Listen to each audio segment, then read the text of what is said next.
Very good morning students, welcome back to my channel which is by me biology with me यानी मीनाक्षी के साथ। तो previous video में हम लोगों ने क्या स्टार्ट किया था, क्लासिफिकेशन ऑफ फंजाई। और क्लासिफिकेशन का क्या बेसिस रखा था हमने फंजाई का? दो बेसिस रखे थे। फर्स्ट क्या था, स्ट्रक्चर ऑफ सोमेटिक माइसीलियम, और सेकंड क्या था कि कैरेक्टरिस्टिक्स ऑफ सेक्सुअल स्पोर्स। ठीक है, तो सेक्सुअल स्पोर्स की क्या कैरेक्टरिस्टिक्स होते हैं, उनकी क्या स्ट्रक्चर होती है, उसके बारे में हम प्रीवियस वीडियो में पढ़ चुके हैं। सो आज हम स्टार्ट करने वाले हैं हमारा फर्स्ट बेसिस या फर्स्ट पॉइंट जो है स्ट्रक्चर ऑफ सोमेटिक माइसीलियम। जब मैंने आपको जनरल कैरेक्टरिस्टिक्स पढ़ाए थे फंजाई के, तब मैंने आपको बताया था कि माइसीलियम क्या होता है। ठीक है, सो हम क्विक रिवाइज कर लेते हैं कि माइसीलियम क्या होता है। ओके, तो फंजाई की जो बॉडी है वो किससे मिलके बनी होती है? हाइफी से मिलके बनी होती है। हाइफी क्या है? प्लूरल वर्ड है। और किसका प्लूरल है? हाइफा का। हाइफा क्या है? सिंगुलर है। ठीक है, यानी थ्रेड लाइक या फिलामेंटस स्ट्रक्चर होती है, जिसको हम लोग क्या बोलते हैं? हाइफा बोलते हैं। एक से ज़्यादा हाइफा होते हैं तो क्या बोलते हैं हम? हाइफी बोलते हैं। ठीक है, तो हाइफी से मिलके बनी होती है फंजाई की बॉडी। ठीक है, माइसीलियम क्या होता है? It's a complex of several hyphae. Okay, यानी बहुत सारे हाइफी आपस में मिलके क्या बनाते हैं? एक नेट लाइक स्ट्रक्चर बनाते हैं, और वो नेट लाइक स्ट्रक्चर को क्या बोलते हैं हम? माइसीलियम बोलते हैं। ठीक है, अब हम पढ़ते हैं कि हाइफी की स्ट्रक्चर कैसी होती है। ठीक है, बेसिक स्ट्रक्चर हाइफी की कैसी होती है, जिसके बेसिस पर हमें फंजाई का क्लासिफिकेशन करना पड़ा है। ठीक है, न्यू हाइफी जो होता है वो किस तरह से बनता है? सिंपल सी बात है, किससे बनेगा? स्पोर से बनेगा। स्पोर का जर्मिनेशन होता है, तब क्या बनती है?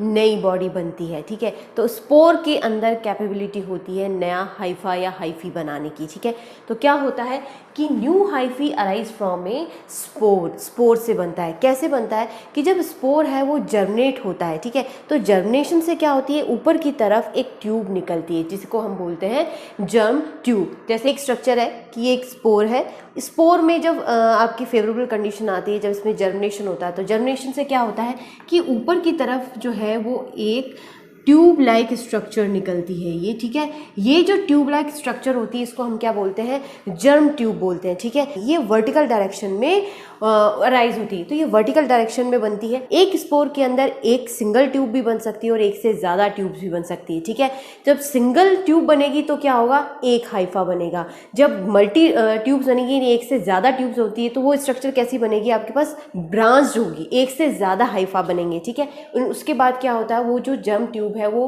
ट्यूब जो है वो इलोंगेट होती है, ब्रांच्ड होती है, और क्या बनाती है? वो हाइफा बनाती है या हाइफी बनाती है। एक ट्यूब बनेगी तो एक हाइफा बनेगा, एक से ज़्यादा होगा तो वो ब्रांच्ड होती है और क्या बनाती है?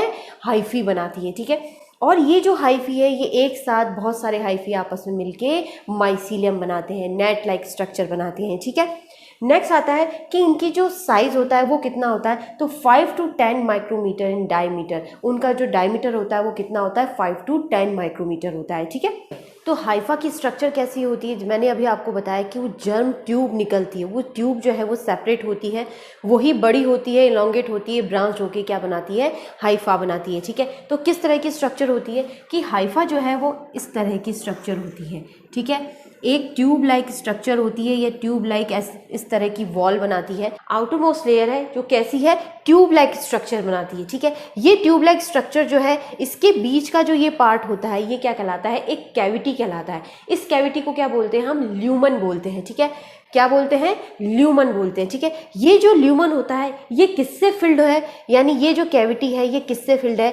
ये इसके अंदर प्रोटोप्लाज्म होता है। ठीक है, इसीलिए इसको हम क्या बोल सकते हैं कि outer tube like wall surrounding a cavity, this cavity is known as lumen. And what is a lumen? Lumen is filled और लाइंड बाय प्रोटोप्लाज्म। प्रोटोप्लाज्म से फिल्ड रहता है या लाइंड रहता है। ठीक है, तो स्ट्रक्चर है वो किसकी होती है? हाइफा की स्ट्रक्चर होती है। ठीक है, अब बात आती है कि इसकी जो स्ट्रक्चर है, ये जो मैंने आपको बताया कि आउटरमोस्ट लेयर है, ठीक है, उसके बीच में एक कैविटी है, जिस कैविटी को क्या बोलते हैं हम? ल्यूमन बोलते हैं। इस ल्यूमन के अंदर क्या भरा होता है? क्या फील्ड होता है ल्यूमन के अंदर? प्रोटोप्लाज्म फील्ड होता है। ठीक है, अब बात आती है कि इनकी स्ट्रक्चर में एक स्ट्रक्चर होती है प्लाज्मा लेमा। प्लाज्मा लेमा क्या होता है? जनरल जब हम बोले ऐसी लेयर, ऐसी कवरिंग जो प्रोटोप्लाज्म को कवर करके रखती है, ठीक है, उसको हम क्या बोलते हैं? प्लाज्मा लेमा बोलते हैं, ठीक है। तो प्लाज्मा लेमा कहाँ होगी कि ये आउटर मोस्ट लेयर और इस प्रोटोप्लाज्म के बीच की जो लेयर है वो क्या कहलाती है? प्लाज्मा लेमा कहलाती है, ठीक है। ये कैसी होती है? डबल लेयर होती है, ठीक है। यानी आउटर मोस्ट लेयर और प्रोटोप्लाज्म के बीच में एक डबल लेयर स्ट्रक्चर होती है, एक डबल लेयर मेम्ब्रेन होती है, जिसको हम क्या बोलते हैं? प्लाज्मा लेमा बोलते हैं, ठीक है। हाइफा की जो वॉल होती है, यानी ये आउटर मोस्ट लेयर जो है वो किससे मिलके बनी होती है? काइटिन से मिलके बनी होती है, हेमीसेलुलोज से मिलके बनी होती है, ठीक है। कुछ ऐसी फंजाई है जिनके अंदर काइटिन से मिलके बनी होती है, और कुछ ऐसे एग्जाम्पल हैं जिनकी सेल वॉल जो है या आउटर मोस्ट लेयर जो है वो किससे मिलके बनी होती है? हेमीसेलुलोज से मिलके बनी होती है, ठीक है। फंजाई के जनरल कैरेक्टरिस्टिक्स में हम पढ़ चुके हैं कि जो फंजाई की सेल वॉल होती है वो किससे मिलके बनी होती है? काइटिन से मिलके बनी होती है, और काइटिन को हम लोग क्या बोलते हैं? फंगल सेलुलोज बोलते हैं, ठीक है। अब ये तो बात हुई हमारी जनरल जो फंजाई है। जितनी जो लोअर फंजाई होती है उनकी सेल वॉल किससे मिलके बनी होती है? सेलुलोज से मिलके बनी होती है, ठीक है। वहाँ काइटिन और हेमी सेलुलोज नहीं होता, प्योर सेलुलोज से मिलके बनी होती है।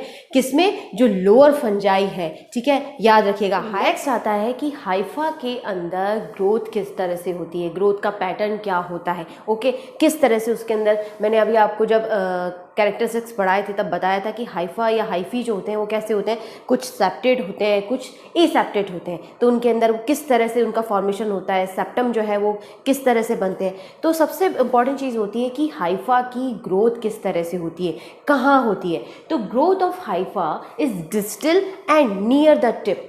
ये जो टिप है, ठीक है, सपोज कीजिए ये वर्टिकल डायरेक्शन में है, इसका ये टिप है, तो इसकी जो ग्रोथ होगी वो बैकवर्ड डायरेक्शन में नहीं होगी, हमेशा कैसी होगी? अपवर्ड डायरेक्शन में होगी। और अपवर्ड डायरेक्शन में होगी तो क्या होगा कि ऊपर की तरफ जो ऊपर वाला पोर्शन है यहाँ, ये जो है इसका नियर द टिप, यानी ये जो टिप है इसके जस्ट नीचे वाला जो रीजन है वो ही रीजन क्या करता है? ग्रोथ करता है, ठीक है। इस रीजन के अंदर जो सेल्स है वो डिवाइड होती है, और सेल्स के डिवीजन से ये फर्दर आगे ग्रोथ करता है, ठीक है। अब आता है कि मेजर इलोंगेशन वाला रीजन कौन सा होता है, कि सबसे ज़्यादा जो ग्रोथ कौन से रीजन में होती है? हाइफा का जो टिप होता है जस्ट उसके नीचे का जो पोर्शन होता है, यानी ये है इसका टिप, ठीक है, ये है इसका टिप। टिप से जस्ट नीचे वाला जो पोर्शन होता है, ये वाला पोर्शन जो है वो मेजर इलोंगेशन रीजन होता है। सबसे ज़्यादा जो पोर्शन ग्रोथ करेगा वो ये वाला पोर्शन ग्रोथ करता है, यानी behind, just behind the tip, tip के जस्ट नीचे वाला, ठीक है। अब बात आती है कि जो हाइफा है वो किस तरह से डिवाइड होते हैं। तो यंग हाइफा के अंदर किस तरह से डिवीजन होता है, वो जो सेल्स में किस तरह से डिवाइड होती है। तो ये जो सेल वॉल है, आउटर मोस्ट लेयर जो होती है, ये सेंटर की तरफ फोल्ड होना शुरू होती है, ठीक है। कैसे होती है कि डिवाइडेड इनटू सेल्स, किस तरह से सेल्स में डिवाइड हो रही है? By cross walls. इसकी जो आउटर मोस्ट लेयर है, जो सेल वॉल है, वो क्या करती है? formed by centripetal invagination। Centripetal invagination का, सेंट्रीपिटल का मतलब क्या होता है? सेंटर की ओर मूव करना, ठीक है। इन्वेजिनेशन का मतलब होता है फोल्ड होना, अंदर की तरफ फोल्ड होती है, ठीक है। फोल्ड होगा अंदर की तरफ, इसकी वॉल जो है सेंटर की तरफ मूव करेगी और धीरे धीरे ग्रोथ करते हुए इस पोर्शन को अलग कर देगी और इस पोर्शन को अलग कर देगी। तो इस तरह से एक ही हाइफा दो सेल्स में डिवाइड हो जाता है, ठीक है। अब इसको समझने के लिए हम अच्छे से और समझते हैं। तो होता क्या है, सेंट्रीपिटल इन्वेजिनेशन क्या होता है कि कोई सपोज करो कोई सर्कल है, या एक हम समझने के लिए देख रहे हैं कि कोई सर्कल है, उसका सेंटर पॉइंट ये है, ठीक है। या फिर हम इसको लेते हैं कि एक हाइफा लिया है, उसका हमने सेक्शन काटा है, ठीक है, और सेक्शन जो है वो इस तरह का है। सेक्शन का ये सेंटर पॉइंट है आपके, ठीक है। आउटर मोस्ट लेयर है, आउटर मोस्ट लेयर जो है वो क्या होती है? सेल वॉल होती है। तो सेल वॉल जो है वो इसके अंदर क्या भरा है? प्रोटोप्लाज्म है। ये प्रोटोप्लाज्म की तरफ कॉन्स्ट्रिक्ट होना शुरू होती है, यानी ये जो सेल वॉल है ये सेंटर की ओर मूव करती है, या कह सकते हैं कि ये फोल्ड होती है अंदर की तरफ, ठीक है। अंदर की तरफ ये फोल्ड होती हुई क्या होगी? धीरे धीरे ये ग्रोथ करेगी और ये दोनों को डिवाइड कर देगी। ये सेल एक सेल था, इस एक सेल को इसने डिवाइड कर दिया, तो ये कितनी सेल बन गई? 2 सेल हो गई। अब ये जो सेल है अब ये जिस तरह का जो फोल्डिंग होता है ये क्या कहलाता है, सेप्टम कहलाता है। ठीक है, इस तरह की फोल्डिंग, ये फोल्डिंग बन किससे रही है, सेल वॉल से बन रही है, अंदर की तरफ जा रही है, सेंटर की तरफ मूव कर रही है फोल्डिंग, तो इसलिए क्या कहते हैं इसको, सेंट्रीपिटल इन्वेजिनेशन कहते हैं। ठीक है, सेंट्रीपिटल इन्वेजिनेशन होता है यानी इनवर्ड डायरेक्शन के अंदर ग्रोथ हो रही है। इनवर्ड डायरेक्शन के अंदर ग्रोथ होने से क्या होता है, सेप्टम बनता है, और सेप्टम बनने से क्या होती है कि एक सेल जो है वो 2 सेल के अंदर डिवाइड हो जाती है। ये एक सेल हो गई और ये 2 सेल हो गई, इनकी ये आपस में डिवाइड हो गई, तो ये इन दोनों के बीच का ये बन जाता है सेप्टम। प्लस अब इस सेप्टम की क्या खास बात होती है, अब क्या होता है कि ये जो सेप्टम बना है इसके अंदर क्या होता है, पोर होता है। ये जो पोर होता है इसको बोलते हैं हम सेंट्रल पोर। ठीक है, अब इस सेंट्रल पोर की क्या खास बात होती है, ये सेल डिवाइड हो गई तो इसके अंदर क्या है, प्रोटोप्लाज्म है, इनके अंदर और क्या होता है, न्यूक्लियाई होते हैं। सेंट्रल पोर है, इससे क्या होता है, प्रोटोप्लाज्म इस सेल से इस सेल में मूव कर सकता है, प्लस न्यूक्लियाई जो है वो इस सेल से इस सेल में मूव कर सकते हैं। इधर के न्यूक्लियाई इधर जा सकते हैं, इधर का प्रोटोप्लाज्म इधर आ सकता है, यानी प्रोटोप्लाज्म और न्यूक्लियाई का एक्सचेंज होता है।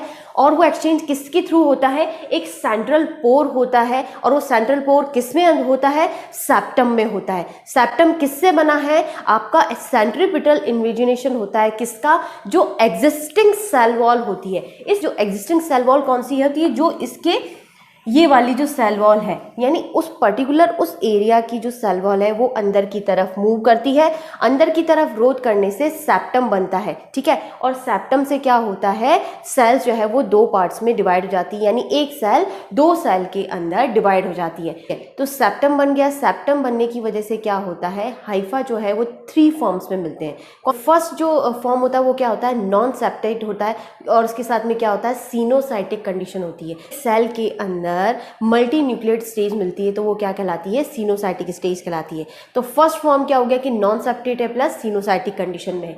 सेकेंड आता है आपके पास में septate with uninucleate cells. Uninucleate का यानी सेप्टम भी है प्लस जो सेल है उसके अंदर सिंगल न्यूक्लियाई है। ओके, नेक्स्ट आता है कि आपके पास में सेप्टेट हाइफा है और मल्टी न्यूक्लिएट कंडीशन है, तो वो इस तरह की स्ट्रक्चर बनाता है। यानी आपके पास कितने फॉर्म्स हो गए, 3 फॉर्म्स हो गए, non septate with coenocytic condition, second हो गया आपके पास में septate with uninucleate cell, third हो गया आपके पास में septate with multi nucleate cell. ठीक है, तो ये 3 फॉर्म्स के आपके पास में क्या होते हैं, हाइफा होते हैं। किस में मिलते हैं, फंजाई के अंदर मिलते हैं। ओके, अब बात आती है कि जो माइसीलिया होता है वो भी 2 तरह से मिल सकता है। एक होता है हमारे पास में वेजिटेटिव माइसीलियम, एक होता है हमारे पास में रिप्रोडक्टिव माइसीलिया। ठीक है, तो वेजिटेटिव का जैसे नाम से समझ में आ रहा होगा, इसका जो काम है वो किससे रिलेटेड होगा, फूड से रिलेटेड होगा। ठीक है, फंजाई जो है वो जिस भी मीडियम में मिल रहा है, जहाँ से उसको न्यूट्रिएंट्स मिल रहा है, वो क्या करता है, हाइफा उस मीडियम के अंदर पेनिट्रेट करता है, और पेनिट्रेट करने से क्या होता है कि वो न्यूट्रिएंट्स को एब्जॉर्ब करता है। आउटर मोस्ट जो लेयर है या कह सकते हैं हम वॉल है, उसके थ्रू एब्जॉर्प्शन होता है। या अब किस तरह से होता है कि जो न्यूट्रिएंट्स है वो सॉल्युबल भी हो सकते हैं और इनसॉल्युबल भी हो सकते हैं, जरूरी थोड़ी कि हमेशा सॉल्युबल ही मिले। तो सॉल्युबल जो न्यूट्रिएंट्स होते हैं वो डायरेक्टली वॉल से एब्जॉर्ब किए जाते हैं। ठीक है, उसके लिए कोई डाइजेशन नहीं होता। इनसॉल्युबल न्यूट्रिएंट्स होते हैं, उनको किस तरह से ऑब्टेन किया जाता है, उनको किस तरह से लिया जाता है कि एक्सटर्नली उनका डाइजेशन होता है। यानी हाइफा की जो सेल है वो क्या करती है, एंजाइम रिलीज करती है वो, और एक्सटर्नली डाइजेशन होता है और उस इनसॉल्युबल फॉर्म को सॉल्युबल फॉर्म में कन्वर्ट किया जाता है, और उसके बाद में उसका एब्जॉर्बेंस होता है। ठीक है, so soluble nutrients are absorb through walls, simple walls जो है उसके थ्रू एब्जॉर्बेंस होता है। सेकेंड, इनसॉल्युबल का कैसे होता है, insoluble nutrients are first digested externally by secreted enzymes. ठीक है, तो ये तो काम हुआ किसका, वेजिटेटिव माइसीलियम का। उसके बाद आता है कि जो माइसीलिया है वो रिप्रोडक्टिव फॉर्म में भी मिलता है। नेचुरल सी बात है, फंजाई की जो बॉडी है उसमें है क्या, हाइफाई है। हाइफाई क्या, वेजिटेटिव में जब उसको न्यूट्रिएंट्स चाहिए होता है तो वेजिटेटिव में कन्वर्ट हो जाता है, और जब रिप्रोडक्शन की बात होती है तो कुछ उसका जो पोर्शन है वो रिप्रोडक्टिव यूनिट में कन्वर्ट हो जाता है। तो जो रिप्रोडक्टिव यूनिट जो कन्वर्ट होती है माइसीलियम की, वो क्या काम करती है, स्पोर फॉर्मेशन का काम करती है, स्पोर को प्रोड्यूस करने का काम करती है। ठीक है, तो इस तरह से माइसीलिया जो है वो कितने तरह के होते हैं, 2 तरह के होते हैं। फर्स्ट होता है वेजिटेटिव और सेकेंड होता है आपके पास में रिप्रोडक्टिव माइसीलिया। ठीक है, सोमेटिक माइसीलियम क्या होता है? जो आपका वेजिटेटिव माइसीलिया है, ठीक है। वेजिटेटिव माइसीलिया या सोमेटिक माइसीलियम की स्ट्रक्चर के बेसिस पर फंजाई का क्लासिफिकेशन किया गया है। मैंने आपको बताया कि यहाँ पर रिप्रोडक्टिव यूनिट की बात नहीं हो रही है। यहाँ जो फंजाई का क्लासिफिकेशन सेक्सुअल स्पोर्स के बेसिस पे किया गया है, एसेक्सुअल स्पोर्स के बेसिस पे नहीं किया गया है। यानी सेक्सुअल स्पोर्स के बेसिस पे किया गया है, यानी रिप्रोडक्शन का काम किस में आ गया? सेक्सुअल स्पोर्स के बेसिस पर फंजाई को फर्दर 4 ग्रुप्स में क्लासिफाई किया गया है। लेकिन और उसका जो फर्स्ट कैरेक्टरिस्टिक या फर्स्ट बेसिस क्या था कि स्ट्रक्चर ऑफ सोमेटिक माइसीलियम। तो सोमेटिक माइसीलियम का मतलब होता है वेजिटेटिव पोर्शन जो है आपका माइसीलिया का, जो वेजिटेटिव हाइफा है, वेजिटेटिव हाइफी जो है, उनके बेसिस पे, उनकी स्ट्रक्चर के बेसिस पर फंजाई को 4 ग्रुप्स में डिवाइड किया गया है, ठीक है। डायगोमाइसिटीज या फाइकोमाइसिटीज के अंदर हाइफा या माइसीलियम जो है वो किस तरह से होते हैं? एसेप्टेट होते हैं और सिनोसाइटिक होते हैं, ठीक है। एस्कोमाइसिटीज के अंदर कैसे होते हैं? ब्रांच्ड होते हैं, सेप्टेट होते हैं, विथ यूनी और बाय और मल्टीन्यूक्लिएट सिचुएशन में मिलते हैं, ठीक है। प्लस अब आती है बेसिडियोमाइसिटीज के अंदर किस तरह से होते हैं? तो ब्रांच्ड होते हैं, सेप्टेट होते हैं, यूनिन्यूक्लिएट होते हैं, मल्टीन्यूक्लिएट कंडीशन में भी मिलते हैं और बाइन्यूक्लिएट कंडीशन के अंदर भी मिलते हैं। और इसकी खास बात क्या होती है? इनकी जो माइसीलियम होते हैं वो इंट्रासेलुलर होते हैं। और सबसे इंपॉर्टेंट चीज़ ये होती है, अभी जैसे जैसे हम बेसिडियोमाइसिटीज की अलग से जब कैरेक्टरिस्टिक्स पढ़ेंगे और रिप्रेजेंटेटिव लेके जब पढ़ेंगे तब आपको अच्छे से समझ में आएगा कि इनके अंदर 2 तरह के माइसीलियम मिलते हैं। एक होता है प्राइमरी माइसीलियम और सेकेंडरी माइसीलियम, ठीक है। उसके बाद आता है आपके पास ड्यूट्रोमाइसिटी। तो ड्यूट्रोमाइसिटीज के अंदर भी क्या होते हैं?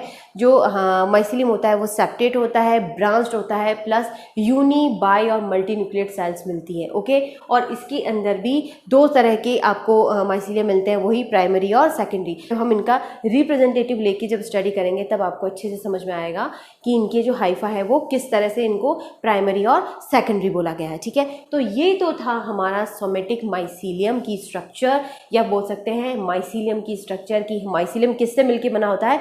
हाइफा से मिलके बना होता है। बहुत सारे हाइफी जो है वो आपस में मिलके नेट एक स्ट्रक्चर बनाते हैं जिसको माइसीलियम कहते हैं।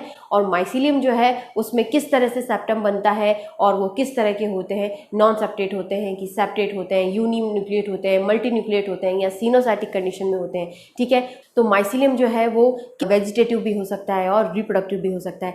तो ये थी हमारी एक छोटी सी स्टोरी किसकी, कि सोमेटिक माइसीलियम की स्ट्रक्चर कैसी होती है और उसके बेसिस पे सोमेटिक माइसीलियम की स्ट्रक्चर के बेसिस पे फंजाई को किस तरह से डिवाइड किया गया है, ठीक है। आई होप आप सभी को समझ में आया होगा। फिर भी कोई कन्फ्यूजन हो, कोई पॉइंट हो जो आपको समझ में नहीं आया हो, तो आप मुझे कमेंट बॉक्स में मैसेज करके बता सकते हैं। So stay tuned, till then take care. और हाँ, चैनल को सब्सक्राइब करना ना भूलें और कमेंट बॉक्स में मैसेज करके जरूर बताइए कि आपको ये कैसा लगा, ठीक है। Thank you.